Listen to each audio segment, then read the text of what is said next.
Hey everybody, what is up? What is good? It's your boy Punch here with Weekly Shonen Punch, bringing you guys a quick One Piece video. And today guys, we're going to be talking about Kaido. And today what I want to talk about is Kaido's Devil Fruit. We're going to explain the meanings and the origins behind Kaido's Devil Fruit. And this is going to be a series of 2 videos. The next video is just going to be a little bit piggyback off of this one. So please stay till the end so you guys can get all the details and things like that or whatnot on my next video. And without further ado, let's get it started. Kaido's Devil Fruit Explained. Let's get it.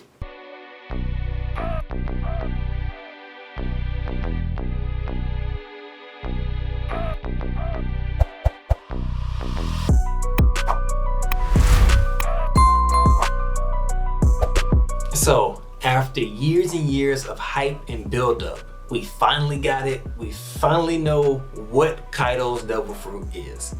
And there were so many different theories, so many different videos amongst the community. You know, is Kaido a human that ate a dragon devil fruit? Is Kaido actually a dragon? Because remember back in the day, Big Mom called him a thing. Is he a dragon that ate a human devil fruit? You know, specifically a mythical human fruit that made him a Oni. There are so many different things, so many different speculations that came out of Kaido's Devil Fruit because Oda hid it for so long. He finally revealed it, and it was kind of a troll. Like, it was pretty funny, I'm not gonna lie. That Kaido's Devil Fruit is the Uo Uo no Mi, or the fish fruit. Tell me that didn't troll y'all. Tell me that didn't, like, the fish fruit? Like, I remember watching so many videos going on YouTube and seeing so many things on Reddit and Twitter of people being outright furious or just laughing their butts off. So now we know that Kaido is the Uo Uo no Mi. Here recently, when Oda did his latest SBS Volume 98, he did a little segment to where he took the Straw Hats and everybody that didn't have a Devil Fruit already, he basically gave them a Devil Fruit they would have had they had Devil Fruits. The one thing that stood out to everybody was Zoro. Zoro would have gotten Kaido's Devil Fruit, and in the most just random way possible, we find out the specific model of the Uo Uo no Mi that Kaido has, and that's the Seiryuu. The Seiryuu directly translate to the Azure Dragon, the Blue Dragon, the Blue-Green Dragon, the Green Dragon, the Vermilion Dragon, however you want to say it, that's Kaido's Devil Fruit. Now, Kaido's Devil Fruit actually embodies 2 different Japanese myths. Both of them root in Chinese mythology as well. The 2 myths that it represents is the myth of the Koi and the myth of the Seiryuu. Now, the Koi one I knew just because I'm a huge Pokemon fan. And where are my Pokemon fans at, y'all? Like, if you guys love Pokemon, go ahead and leave a like down below. I mean, no, don't do that. I mean, leave a like if you like the video. Like, that's because that helps me out. But you ain't gotta do that. But I played all the games. Well, when I was a kid, I watched anime. I don't watch anime anymore. I'm not gonna lie to you. But I still play all the games. Like, I'm on Sword and Shield almost daily. Now, when I was a kid, it was always fun to me Magikarp. I hated getting Magikarp because only thing Magikarp could do was splash. It was the most useless Pokemon ever. The only upside was it evolved into a Gyarados. Like, that was literally the only upside of having a Magikarp. And later on in, what was it, Gold and Silver, you know, he was able to go get the red Gyarados without ever having to get a doggone Magikarp, which was great. And it's funny that now the shinies Gyarados, and I don't mean to make this a Pokemon video, but it's funny that now that the shinies for Gyarados is red, but back then it was just a mutation for him being that dirty lake. But I digress, let's get back on topic.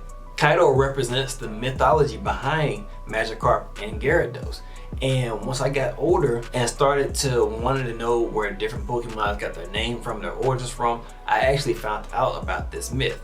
And it's the myth of the koi fish. And the koi fish is one of those things in Japan that are absolutely revered. There's a bunch of different myths and deities and gods and things associated with the koi fish. Well, in this particular story, it was about a group of koi fish that was swimming upstream in the Yellow River of China. And as they were swimming upstream, they were getting stronger and stronger by battling the current. Well, when they got to different waterfalls, a lot of the other koi actually turned around and let the stream carry them away. Well, there were a few koi that were determined to climb up this waterfall. Then finally, after 100 years, there was but one koi fish that actually made it to the top of the waterfall, and the gods rewarded him and made him a dragon. So this is the first part of Kaido's devil fruit. It comes from this. The second myth that Kaido embodies is the Seiryuu. Now the Seiryuu is a dragon that's also rooted in Chinese mythology that was brought over to Japan to be one of the guardian deities. It's funny because before all of this myth I had known nothing about. I didn't know anything about Seiryuu.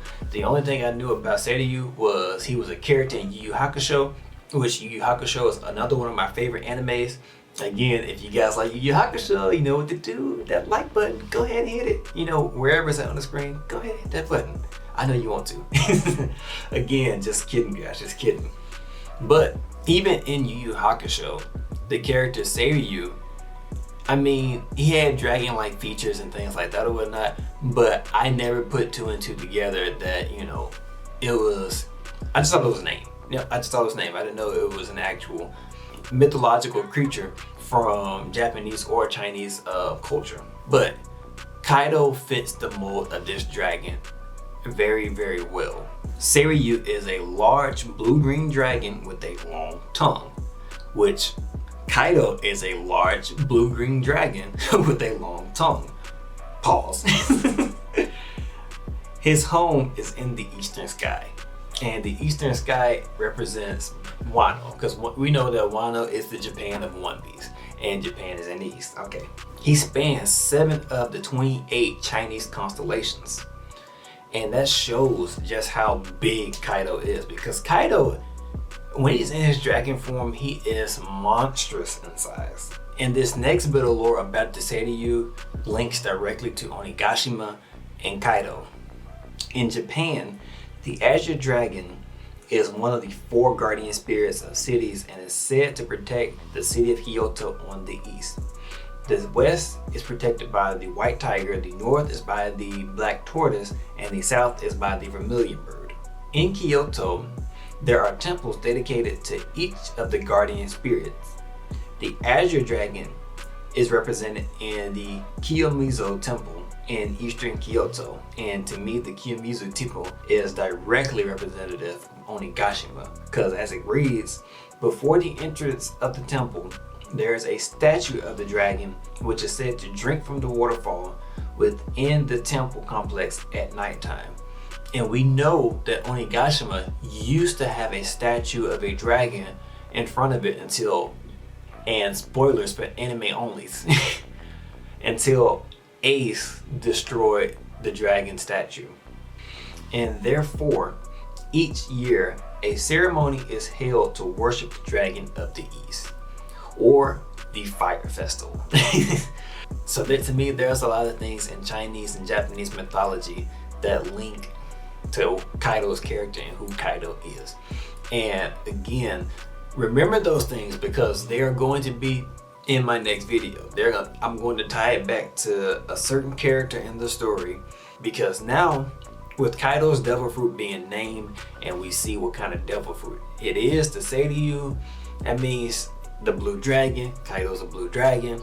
So that tells us a lot of different things right there. One, there's probably other models of the Uo Uo no Mi. There's probably other models of dragons in the actual One Piece world. I mean, we know that dragons existed in the past, but there are many, many other dragons, and color matters. Remember that the color of the dragon actually matters now. So now that we got the backstory out the way, let's look at some of the things that this devil fruit offers Kaido. And again, I'm gonna warn you anime only people, we have a few manga spoilers that are coming up. So if you don't want to be spoiled by Kaido's attacks and things like that, you know, skip to the end of the video. I'll leave a timestamp, but let's keep going. So we know that the Uo Uo no Mi model Seiryuu is a mythical zone, and it allows Kaido to transform into the dragon Seiryuu. This allows Kaido to have the same type of forms that the other Zoan fruit users have. His base form, his full-on dragon form, and his hybrid form. In his full beast form, Kaido is the size of a small town. And due to his massive size, he is capable of doing extreme amount of damage at any given time. And contrary to belief or what it seems like, despite his enormous size, Kaido is still extremely fast. He retains his human-like speed when he's in his dragon form, which is insane. Some of his abilities include being able to use the things like the flame clouds. The flame clouds are what allows Kaido to fly through the sky. And Yamato stated it perfectly, that dragons use flame clouds to be able to fly. Now, there's a lot of things that could implicate because we don't know what Yamato is or what their devil fruit may be, but we know that, we seen Momonosuke be able to use clouds to fly around, but his weren't necessarily flame clouds.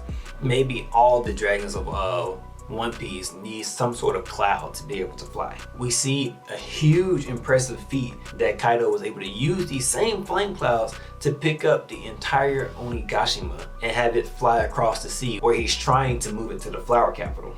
This form actually gives him a bunch of different elemental attacks as well. He's able to use his Bodo breath, which is literally heat breath or fire breath, flame breath, however you want to cut it. He's able to use his Bodo breath. He's able to use Kaifu, and the Kaifu is this destructive wind. And in the manga, we see that he used the Kaifu in order to decimate the red scabbards, like poor Kiku. Kiku got the worst of it. He used the same attack against the supernova, and Luffy, Law, Kaido, and Kid, and Killer were all able to pretty much brush it aside. But that's another elemental attack under his belt. He's also been able to use Tatsumaki, which means Dragon Twister. And in the Dragon Twister, he literally forms different tornadoes and threw it at the supernova fighting against him. Not only does he create these tornado-like twisters, these twisters also send out the same type of destructive wind from the Kaifu attack in all different directions of this twister. So this fruit gives Kaido a plethora of powers, and I don't know if that's related to his other techniques that he uses in his human form, like the Thunder Bagua, because again, that's another elemental attack. We haven't seen him, or at least I can't think of a time where he's actually used electric based attacks in his full dragon form. We see Big Mom, like the whole time that they're fighting against the supernova, Big Mom's using her electric attacks, but we don't see Kaido use a single one. But when he's in his base form, he can use the Thunder Bagua, which is a lightning elemental attack. That's pretty much it. That's Kaido's Devil Fruit in a nutshell. For you guys that made it to the end, I thank you.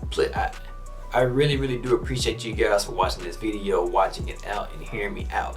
And now I'm going to let you guys know what my next video is about. While I was doing my research for this Kaido video, I was able to put some things together. I'm not going to give away too much in this one because, like I said, I got a whole separate video for it. I think I found what Momonosuke's Devil Fruit was. And I know, Momonosuke's Devil Fruit is an artificial fruit made by Vegapunk.